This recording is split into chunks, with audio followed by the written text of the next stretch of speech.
मुंबई शहर आणि उपनगरांमध्ये आजही पावसाचा अंदाज। पुढील 3 दिवस ठाणे पालघरमध्ये हलक्या ते मध्यम स्वरूपाचा पाऊस, हवामान विभागाचा अंदाज।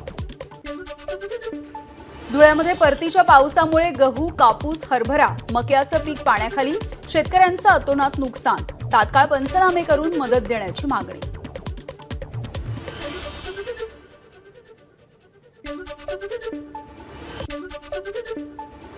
परतीच्या पावसामुळे नंदुरबार जिल्ह्यामध्ये शेतीचं प्रचंड नुकसान।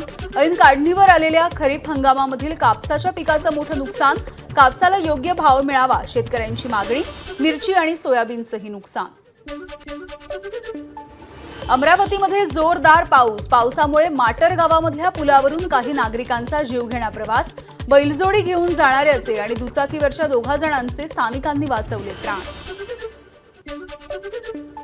पुण्याच्या खेड कृषी उत्पन्न बाजार समितीच्या नव्या पदाधिकारी निवडीला स्थगिती। आज होणारी सभापती उपसभापतीची निवडणूक रद्द। मुंबई उच्च न्यायालयामध्ये रीट याचिका दाखल। सहकार आणि पणन मंत्रालयाचा आदेश। उद्या तिन्ही मार्गावरती मेगा ब्लॉक। मध्य रेल्वेच्या माटुंगा, मुलुंड अप आणि डाऊन कुर्ला मार्गावरती या वाहतुकीमध्ये बदल, तर कुर्ला ते वाशी अप आणि डाऊन मार्गावरची सेवा पूर्णतः रद्द। गोरेगाव ते कांदिवलीच्या दरम्यान 6व्या मार्गिकेचं काम सुरू। आज रात्री 12 ते उद्या सकाळी 10 वाजेपर्यंत पश्चिम रेल्वेवरती 10 तासांचा ब्लॉक। काही लोकल रद्द, तर काहींचे मार्ग बदलले जाणार।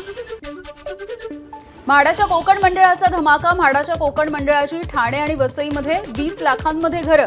3 ऑक्टोबरला ठाण्यामधल्या 913 घरांसाठी जाहिरात निघणार, तर 8 ऑक्टोबरला कोकण मंडळाच्या 7000 घरांची लॉटरी। दहशतवाद्यांकडून मुंबईला धोका असल्याच्या माहितीच्या नंतर मुंबई पोलीस सतर्क। गर्दीची ठिकाणं आणि धार्मिक स्थळांवरती मुंबई पोलिसांची करडी नजर। मंकीपॉक्स विषाणूच्या संदर्भात सर्व राज्य आणि केंद्रशासित प्रदेशांना अलर्ट राहण्याचे आरोग्य मंत्रालयाचे निर्देश। संशयित रुग्णांना विलगीकरणाच्या सोबतच ठेवण्यासोबत योग्य प्रतिबंधात्मक उपाययोजना राबवण्याच्या सूचना। आगामी विधानसभा निवडणुकीमध्ये सुनील टिंगरेंचा बंदोबस्त करणार, शरद पवारांचा इशारा। पोर्शे अपघाताला जबाबदार असणाऱ्यांना टिंगरेंनी मदत केली, चुकीचं काम करणाऱ्यांना वाचवलं, पवारांचा आरोप। कोकणामध्ये मुलाच्या उमेदवारीसाठी माजी आमदाराची उद्धव ठाकरे यांच्याकडे मागणी। चिपळूण संगमेश्वरची जागा शिवसेनेला सोडावी, उमेदवार म्हणून रोहन बने यांच्या नावाचा विचार केला जावा, माजी आमदार सुभाष बने यांची मागणी। काँग्रेसचे नेते सुनील केदार यांच्या सावनेर मतदारसंघावरती देशमुख कुटुंबाचा दावा। काँग्रेसचे माजी प्रदेशाध्यक्ष रणजित देशमुखांचा मुलगा अमोल देशमुखनं सावनेरमधून मागितली पक्षाकडे उमेदवारी। भंडाऱ्याच्या तुमसरमध्ये आज राष्ट्रवादीची जनसन्मान यात्रा। तुमसरच्या नेहरू मैदानावरती होणार सभा। राज ठाकरेंच्या विदर्भ दौऱ्याचा आजचा दुसरा दिवस। नागपूर, वर्धा, भंडारा, गोंदिया, गडचिरोली आणि चंद्रपूर या जिल्ह्यांचा आढावा घेणार। यवतमाळमध्ये वंचितला धक्का। वणीमधल्या वंचित बहुजन आघाडीच्या पदाधिकाऱ्यांचा शरद पवार यांच्या पक्षामध्ये प्रवेश। शरद पवारांच्या उपस्थितीमध्ये माजी आमदार बापूसाहेब पठारे आणि 10 माजी नगरसेवकांचा शरद पवार यांच्या पक्षामध्ये प्रवेश। पुण्याच्या वडगाव शेरी मतदारसंघामध्ये बापू पठारेंना उमेदवारी मिळण्याची शक्यता। पूर्व विदर्भामधल्या 28 पैकी 14 तर चंद्रपूरमधल्या 3 जागांवरती ठाकरे गट दावा करणार। माजी मंत्री भास्कर जाधव यांची माहिती। तर कुठल्याही परिस्थितीमध्ये बल्लारपूरची जागा शिवसेना लढवणारच, भास्कर जाधव यांचा निर्धार। बीड जिल्ह्यामधील 3 विधानसभा मतदारसंघावरती ठाकरे गटाचा दावा। गेवराई, माजलगाव आणि केज या विधानसभेसाठी ठाकरे गट आग्रही, सुषमा अंधारे यांची माहिती। रायगडमध्ये जागा वाटपावरून महायुतीमध्ये वाद नाही। महायुतीच्या सर्व 7 जागा निवडून आणणार, शिवसेनेचे नेते भरत गोगावलेंची प्रतिक्रिया। पनवेल, अलिबाग, उरण आणि श्रीवर्धन मतदारसंघामध्ये युती धर्माचं पालन करणार, गोगावलेंची माहिती। माढा विधानसभा मतदारसंघामध्ये काका विरुद्ध पुतण्यामध्ये लढत होण्याची शक्यता। पवारांनी तिकीट दिल्यावरती समोर कोण याचा विचार करणार नाही, आमदार बबन शिंदेंना पुतण्या धनराज शिंदेंचं आव्हान। उमेश पाटील राष्ट्रवादीच्या मुख्य प्रवक्तेपदाचा राजीनामा देण्याच्या तयारीत। राजन पाटलांची सहकार परिषदेवरती नियुक्ती झाल्यामुळे उमेश पाटील नाराज। राजीनाम्याचा बंद पाकिट तयार। 2 ते 3 दिवस वाट बघणार, उमेश पाटील यांचं वक्तव्य। एकनाथ खडसे जामनेरमध्ये येण्याची भाषा करतात, त्यांनी खुशाल यावं. तुम्हाला तुमच्या गावामध्ये कामं करता आली नाहीत तर इथे काय करणार? मंत्री गिरीश महाजन यांचा खडसेंना खोचक सवाल. बीडचे खासदार बजरंग सोनवणेंच्या निवडीला आव्हान देणारी याचिका औरंगाबाद खंडपीठामध्ये दाखल. पंकजा मुंडेंच्या कार्यकर्त्यांनी दाखल केली याचिका. जातीनिहाय मतदान करण्यासाठी आवाहन करण्यात आल्याचा आरोप. सिनेट निवडणुकीच्या मतमोजणीमध्ये ठाकरेंच्या युवा सेनेचा सर्व 10 जागांवरती विजय. युवा सेनेचे किसन सावंत 960 मतांनी विजयी. मुंबई विद्यापीठाच्या बाहेर जोरदार जल्लोष. मुंबई विद्यापीठाच्या सिनेट निवडणुकीचा निकाल जाहीर. युवा सेनेच्या विजयी उमेदवारांना मुंबई विद्यापीठाचे कुलगुरू रवींद्र कुलकर्णींकडून प्रमाणपत्र प्रदान. सिनेट निवडणुकीमधल्या विजयाच्या नंतर आदित्य ठाकरेंनी मानले मतदारांचे आभार. आम्ही फक्त विजयाची पुनरावृत्ती केली नाही तर कामगिरी सुद्धा सुधारली. आदित्य ठाकरेंचं ट्विट. सिनेट निवडणुकीमध्ये विजयाच्या नंतर ठाकरे गटाचे आज मातोश्रीवरती सेलिब्रेशन. पक्षप्रमुख उद्धव ठाकरे, युवा सेनेचे प्रमुख आदित्य ठाकरे विजयी उमेदवारांची भेट घेणार. मुंबई विद्यापीठाच्या सिनेट निवडणुकीमध्ये किसन सावंत 960 मतांनी विजयी. 2018च्या सिनेट निवडणुकीची पुनरावृत्ती. ठाकरे गटाच्या युवा सेनेकडून मुंबई विद्यापीठाच्या बाहेर जल्लोष. चिपळूणमध्ये युवा सेनेच्या कार्यकर्त्यांचा जल्लोष. शहरामधल्या चिंच नाक्यामध्ये फटाके फोडून ठाकरे गटाकडून आनंदोत्सव साजरा. मुंबई विद्यापीठाच्या सिनेट निवडणुकीमध्ये ठाकरे गटाला यश. महाडमध्ये कार्यकर्त्यांचा फटाके फोडून जल्लोष. महाराष्ट्र परिवहन मंडळाच्या अध्यक्षपदाची धुरा हाती घेताच भरत गोगावलेंचे अधिकाऱ्यांना निर्देश. एसटी सुशोभीकरण आणि एसटी स्टँडच्या स्वच्छतेवरती भर देण्याच्या सूचना.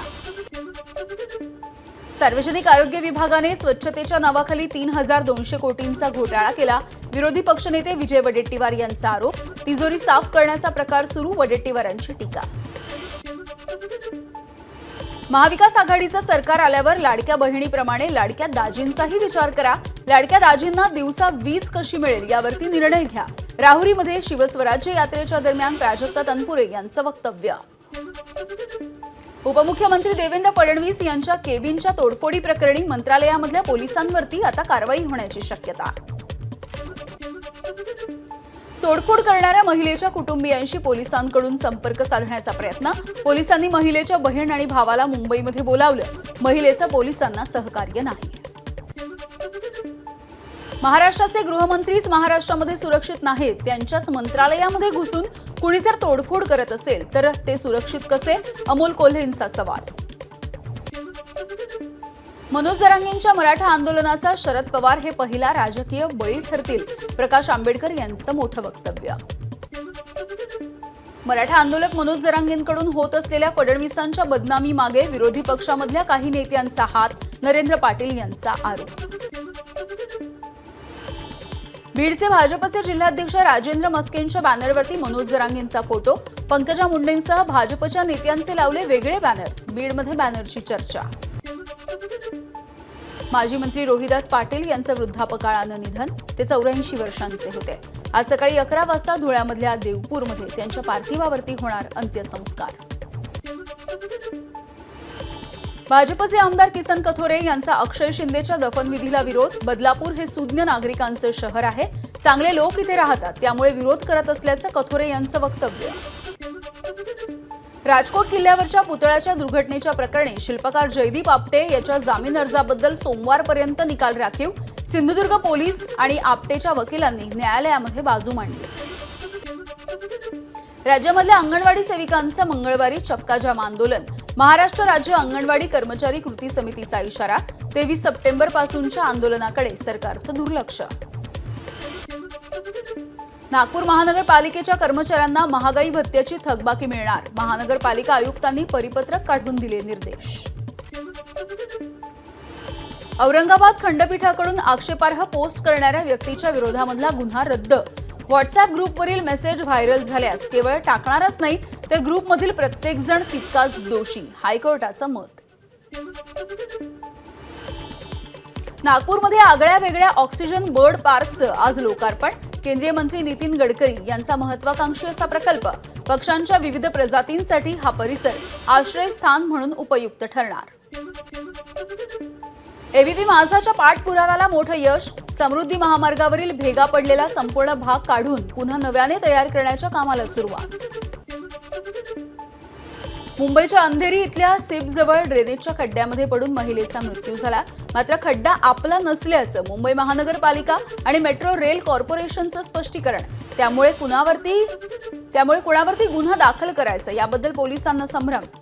नाशिकच्या कपालेश्वर मंदिरामधला वाद अजूनही सुरू आणि वाद सुरू असलेल्या 5ही दानपेट्या सील. नाशिक धर्मादाय आयुक्तांकडे तक्रार दाखल. पंचवटी पोलिसांच्या उपस्थितीमध्ये मंदिरामधल्या 5ही दानपेट्या सील. एबीपी माझा, उघडा डोळे बघा नीट.